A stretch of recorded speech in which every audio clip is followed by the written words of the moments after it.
Hello YouTube, welcome to our channel. This is a channel that deals with the fat fire journey of a family. Our net worth goal is $5 million US. A great month. The markets have rebounded significantly, which led us to a gain of $97,000 this month. So how are we tracking towards our $5 million goal? Um, Finally this month we've seen an increase, but as you can see, this has been pretty flat for the last 6 months or so. Let's see how the market progresses going forward. So you've seen ads. I want to stop the ads, but Google doesn't allow you to opt out of monetization to get to 1,000 subs. So I want to get to 1,000 subs to stop all these annoying ads. I'm not in this for the money. I'm in this for the community. And right now the ads you see, they go directly to Google, and they have enough money. So the breakdown of our net worth, the taxable account have increased to about above a million. The house is pretty stable, and the retirement accounts have increased based on the market. We follow the Boglehead's um, asset allocation approach. Works pretty well for us, which brings our net worth to above 3 million. We haven't been here, I think, in the last 2 or 3 months. Looking forward to next month. Which brings us to our expenses. So this month is the last month of summer. So usually you would see childcare at the top throughout the year. This month is unusual. We prepaid for summer camps most of the year, so that has taken a back seat to the rest. And let's break down the top expenses. So at the top, you'll see insurance, which is something that's pretty static throughout the year. This is the only caveat throughout the year where insurance creeps up. This has to do with some extra insurance we take for house. For our house, we're overinsured by choice.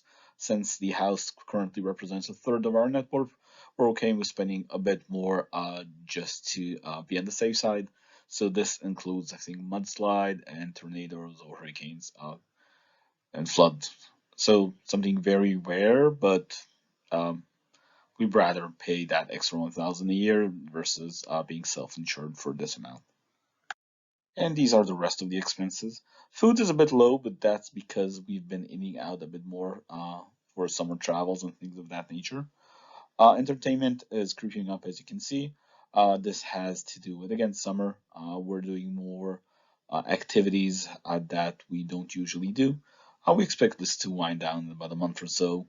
And childcare, this is just leftover payments that we need. Like we had an installment plan for one of the more expensive childcare options, and this is the final payment for services we've already received. And utilities is a bit high, but there's months like these where it's all three utilities at the same time. Um, so that means just next month so we're around zero. Which brings July's expenses to $9,000, which is the lowest it's been uh, this entire year.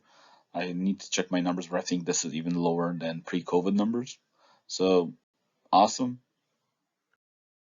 So where we want to be when we retire. Once we have $5 million US, we plan to take from that amount based on the 4% guideline, a yearly income of $200,000. That is pre-tax. Our tax calculations and approaches we will speak on in a later video.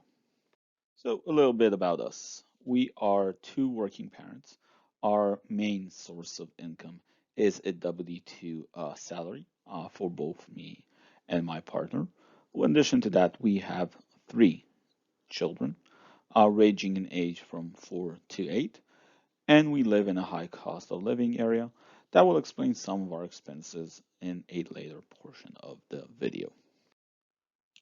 So part of our post-fire budget is I include a 30K stipend for travel, and we started budgeting our vacations to see if that number is good for us or do we need to adjust it according to our vacation style. So we have a couple types of vacation styles we like. There's a high budget vacation and a low budget vacation.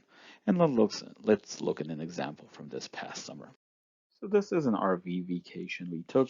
We traveled mainly in California as well as several parts of Oregon. So as you can imagine, there's no flights doing an RV vacation. We just got in an RV and started driving. Food, since this was an RV, we had the possibility of cooking, as well as some restaurants because we're on vacation. We didn't want to cook all the time. In stays, these are mainly campground type fees. Entertainment, since we are vacationing, we did several entertainment activity such as mini golf for the kids, as well as some dune buggies for ourselves. And shopping, we travel to different places, we pick up stuff. And transportation, as you can imagine, is the majority of the vacation. This includes the RV cost plus the fuel for an RV, which was quite substantial at California prices. Which brings the RV vacation total to $4,000 US, which is an average of $100 per person per day. We use this to track our number in terms of our budget for our fire number to see that we're on track to have the lifestyle we want. Another vacation we took was for New York City. This was without the kids. So flights. The flights were very cheap. We're thinking probably COVID related. It really cost us $300 to get to New York, which is usually more towards the $1,000 range. Food, again, some snacks for the road and things of that nature, something we can quickly do. Restaurants, this is New York, so we don't have a kitchen. We had to eat out for most of our meals. Hotels, that's including stays, $300 per night seems reasonable for us. Sorry, $200 per night. Entertainment, this is New York. Everything costs more, and entertainment really stands out. Shopping, a lot of shopping to do there. And transportation, these are mainly Uber and Lyft type transportation and rideshare from the airport to the health hotel and vice versa. Which brings the total for the New York vacation to $2,000 plus, which is $375 per day per person. Quite expensive, but this we use this number towards our fire budget to make sure we are aligned and the lifestyle we want to achieve post retirement. So this is the Hawaii vacation breakdown. Flights being both flights from the mainland to the island, plus some inter-island flights. Food is supermarket type grocery shopping. Restaurant is a bit high, but it's expected. It's a vacation. Stays in this case, it's hotels and Airbnb combined, depending on where we were. Entertainment are excursion type activities. Most of the time we spent free doing free activities, beach, hikes, things of that nature. And transportation, in this case, applies to the rental cars. As you know, rental cars have taken a hike in terms of pricing. Yeah. So the total Hawaii vacation cost is $6,000 plus. This was about 11 days, which comes down to $120 per day per person, which is in line with the RV vacation, which is quite a surprise. Um, So this is the cost breakdown of a California vacation we took. Flights are flights from our location into California, specifically the Los Angeles area. Food is grocery type shopping. We didn't take an Airbnb, we were in the hotels. So food is just what we can eat, sandwiches and things of that nature. Restaurant, yeah, it's a bit high, it's a vacation. We ate out quite a lot. Stays are hotels. Los Angeles is super expensive. So this is about $200 a night average. Some were cheaper, some were more expensive. Entertainment, well, we're in vacation. We went to a few shows, things of that nature. Not too bad price-wise compared to the hotel stays, but we didn't go to, top performers or anything like that. Um, and transportation is cars and fuels, which is a huge component now. I think in California was about $5.50 per gallon, quite expensive. What brings the total of that vacation, the California one, to $2,600, which comes to about $180 per day per person. It's a little high when we expect to retire. We expect to pay about this for a family. I think the cost here is due to the hotels. $200 a night is quite expensive. Plus the fuel is quite expensive, but it is a good point when we look forward into vacations in high cost of living areas. We should adjust accordingly. Our vacation budget has enough leeway for that. So, recipe of the month. You're asking yourself, why does this show up in a fire related blog? Well, we plan on traveling, and we like to cook our own food. It saves us costs on the restaurant type expenses, as well as we're planning to travel in various areas of the world. Uh, some of the foods we might like, some of the foods we might not. It's better, especially with kids, to have like a home base of meals that you can make anywhere in the world, because there are the ingredients.